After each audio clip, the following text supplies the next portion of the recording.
Eleições 2018 é o tema do nosso Além da Notícia de hoje aqui. E eu quero já aqui também cumprimentar tanta gente que nos acompanha. Vou submeter agora suas perguntas, suas sugestões, seus comentários aos nossos convidados que estão aqui hoje também. E vou pedir aos senhores que sejam muito breves quando comentarem sobre qualquer coisa, devido ao tempo do nosso último bloco aqui do programa, não é? Olá, boa noite. Minha pergunta é: como escolher o melhor candidato para presidente, visto que não temos um projeto claro e objetivo dos presidenciáveis? Independentemente de quem ganhar, temos incertezas do destino do país. Meu nome é Adriano de Osasco, São Paulo. Quem quer falar alguma coisa? Bom, Adriano, eu acho que a sua pergunta é muito difícil, porque eu concordo com tudo que você colocou.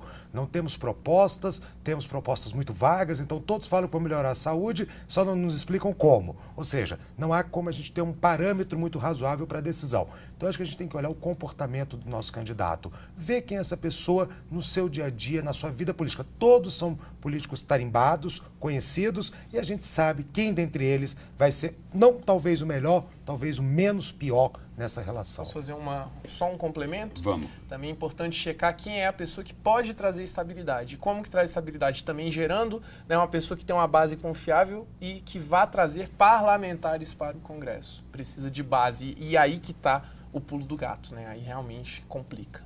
Para mim, a Lava Jato é o melhor partido do momento contra a corrupção, uma eleição limpa e não reeleger os candidatos envolvidos nesse esquema no país. Foi um comentário de alguém aqui que nem nome veio, mas eu agradeço imensamente. Boa noite, senhores. Vocês, como cientistas políticos e formadores de opinião, o que pensam? Não seria bom orientar os eleitores em quais partidos que participaram dos desvios de milhões do dinheiro do povo? Bom, são muito conhecidos já os partidos, né? São muito conhecidos. Alexandre Rocha, de Belo Horizonte, Minas Gerais. Obrigado, viu, Alexandre? Tem alguém que está dizendo assim: eu não quero saber o que vocês falam, mas vou votar, eu e minha família, no Lula, melhor presidente da República dos últimos tempos. Tem os apaixonados que não deixam. Mas isso é democracia. É democracia. Cada um vota naquele que acredita que é o melhor. E porque o termômetro para medir se um governo foi bom ou ruim, é se ele trouxe melhorias para a sua vida. Se ele trouxe melhorias para a sua vida, não interessa o comportamento ético dele ou profissional. Ele trouxe melhorias para a sua vida, ele vai ser um bom governante. É saber que uma hora a sua opinião vai prevalecer e saber que outra hora não vai. Isso é democracia. A gente nunca pode esquecer disso. Talvez os eleitores e o próprio PT precisem entender isso, né? Eu estou respeitando a sua opinião, viu, amigo? Mas talvez eles precisam entender isso também. Porque eles não aceitam que perderam, não é? E que estão fora do jogo no momento. Eu acho que todos nós, com toda humildade, me incluo. E nesse campo que precisa também olhar com um pouco mais de carinho para esse senso de saber perder. Exato. Muito bem, muito bem. Boa noite. É assustador o quadro atual da nossa política, porém não podemos deixar de acreditar. Pergunto se o candidato Lula for eleito, quem vai assumir a presidência? Alguém aqui perguntando. A gente tratou desse imbróglio do primeiro. Olha, não vai ser o Aécio, tá? Maria do Rosário de São Gonçalo, no Rio. A Vilma Maria de Joinville, Santa Catarina. Como pode um preso em segunda instância ter alguma possibilidade de ser candidato?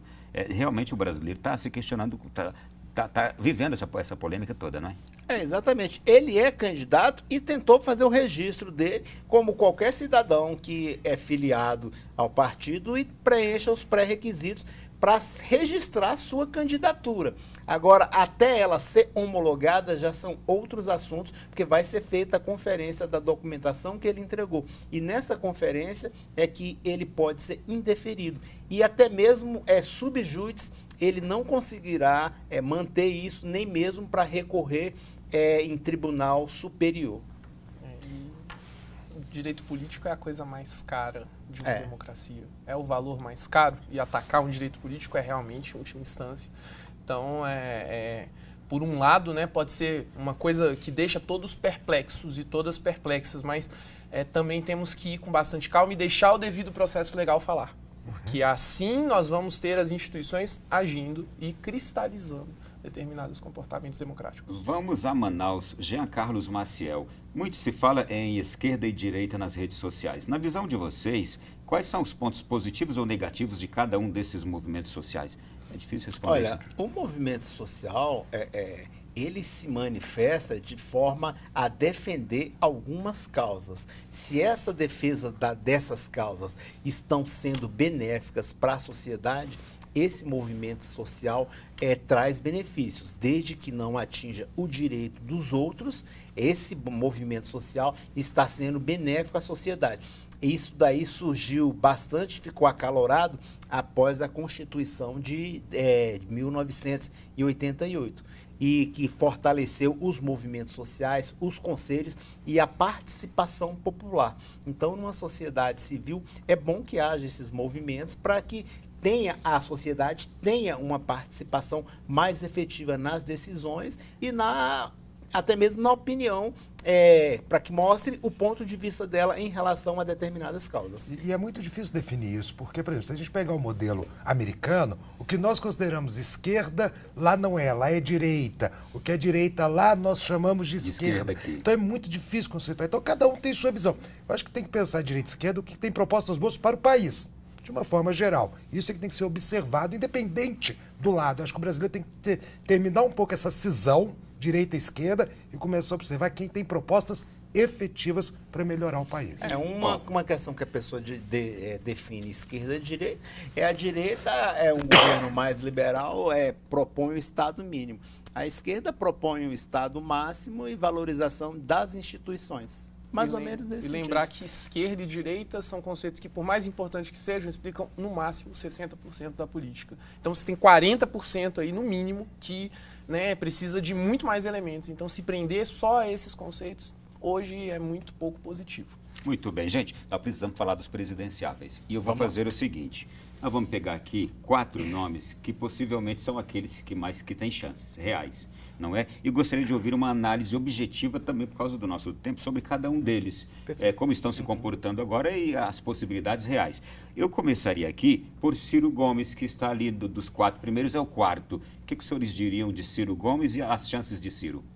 Eu acredito que o Ciro tem chance de ele conseguir controlar o seu temperamento. O Ciro é um nome que tem propostas, mas é uma pessoa que, no seu temperamento, ele consegue afastar o eleitor. Já vimos essa cena em eleições anteriores com o Ciro e acredito que ele tem que ser mais calmo e mais objetivo nas suas propostas. Chances, eu acredito que todos eles têm, no cenário atual que nós temos ainda de uma grande indefinição. Lembrando que ele vai ter pouquíssimo tempo para se apresentar no rádio e na TV. Isso conta muito, não é? Alguém quer acrescentar algo sobre o Ciro ainda? Não. Vamos então para Marina Silva. Ela precisa ter mais expressão.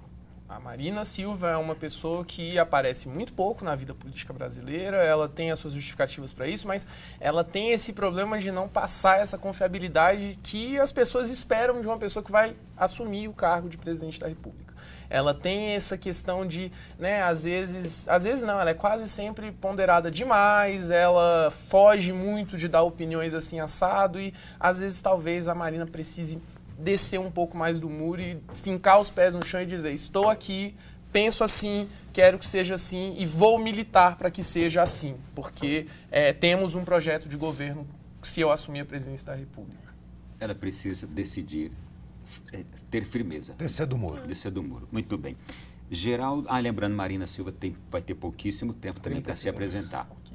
Vamos a Geraldo Alckmin, vai ter um tempo gigantesco para se apresentar. Geraldo Alckmin, ele fez uma articulação muito grande com partidos, muitos desses partidos investigados. Houve um assinante que perguntou sobre os partidos que mais estão envolvidos. O PP é um deles, e depois vem outros aí. O Geraldo Alckmin fez uma articulação muito grande, tem um tempo de televisão muito grande, ele ainda não conseguiu penetrar no eleitor nacional da forma que ele penetra no eleitor paulista. Ele precisa fazer isso. A estratégia que o Alckmin vai usar e todo o PSDB, aquele conjunto de partidos que deram a ele, me parece que 5 minutos e 18 Será segundos. o maior de todos os tempos. Será o maior todo. Eles vão usar esse tempo tentando neutralizar o candidato Bolsonaro nesse momento. Semelhante à candidatura do Lula, que vai tentar neutralizar Ciro Gomes, principalmente no Nordeste, porque esse vai ser o primeiro momento e a primeira estratégia de primeiro turno. O PT neutraliza Ciro Gomes e o PSDB tenta neutralizar o Bolsonaro, que são as pessoas que podem interferir para que eles não subam nas pesquisas e possivelmente vá ao segundo turno. E o candidato Jair Bolsonaro, é um fenômeno, Jair Bolsonaro, eu o vejo sobretudo nas redes sociais, o quanto se tornou de fato, líder nas pesquisas, não é à toa, não é? O candidato Jair Bolsonaro, que vai ter um tempo pequeniníssimo também. Eu acho que ele é uma incógnita o destino dele nessa campanha. Analisando friamente, bem brevemente, se a gente pegar as últimas eleições, intenções de votos, melhor dizendo, no Brasil, mesmo com toda a força que os admiradores do Bolsonaro têm, ele não conseguiu subir muito nas pesquisas. Ele teve uma oscilação muito próxima ali entre os 16% e os 20%. Diante do fenômeno internet, na minha opinião, uma oscilação muito pequena. E o grande desafio dele vai ser o tempo de televisão. Porque apesar de todo o avanço na internet, nós não podemos esquecer, a campanha no Brasil ainda mais importante é rádio e televisão. Nós moramos em capitais, mas sabemos que no interior do país nós temos milhões de brasileiros que tomam seu voto pela televisão. E o deputado terá menos de 10 segundos para isso. E outra coisa, só fazer bem rápido, o Bolsonaro precisa saber lidar com estar no centro das atenções. Porque no momento que ele entra no centro das atenções, com pouco tempo de TV, associado ao que o professor Valdir falou, ele vai ser atacado e ele vai precisar saber lidar com isso, porque não podemos esquecer do que aconteceu com a Marina Silva em 2014. Então, assim, esse cenário vai acontecer com ele, ele vai precisar saber como lidar com estar no centro das atenções de fato, sendo que teve pouca oscilação para cima, né, na internet, mesmo com toda essa força que ele aparenta ter, e com candidatos que vão vir ávidos a fazer frente a ele na TV. Ele vai ter que saber navegar nessa onda negativa que virá. Eu ouso arriscar que o Bolsonaro não vai ao segundo turno. Eu arrisco a falar para você, Ronaldo, inclusive eu já até comentei com você, que para o segundo turno vai ser um centro-esquerda e um centro-direita.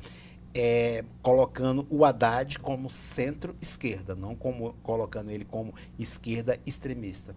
Então, a minha análise nesse momento é que para o segundo turno vai ser um centro-direita e um centro-esquerda. Possivelmente caminhe entre Ciro, Alckmin, ou Alckmin-Haddad, mais ou menos nesse sentido. Bolsonaro está de fora do segundo turno.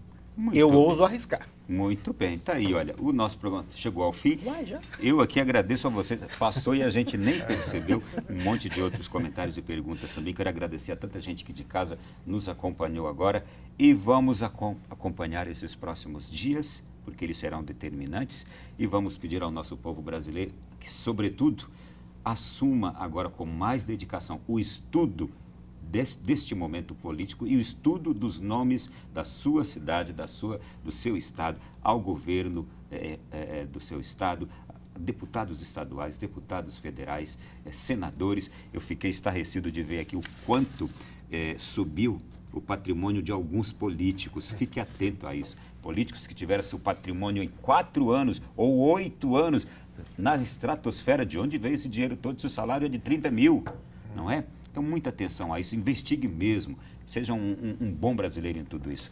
Muito obrigado, Naue, foi um prazer conhecê-lo, viu? Muito obrigado, foi um prazer estar aqui. Obrigado, Pussi. Eu que agradeço e à disposição sempre, você sabe. Rócio. Obrigado, Ronaldo, obrigado aos amigos e a você de casa. Obrigado, senhores. E a você de casa também, muito obrigado. Esse programa pode ser revisto no YouTube e na semana que vem nós estaremos ao vivo novamente aqui no Além da Notícia, sempre com um tema de atualidade. Boa noite e continue com a programação da Canção Nova.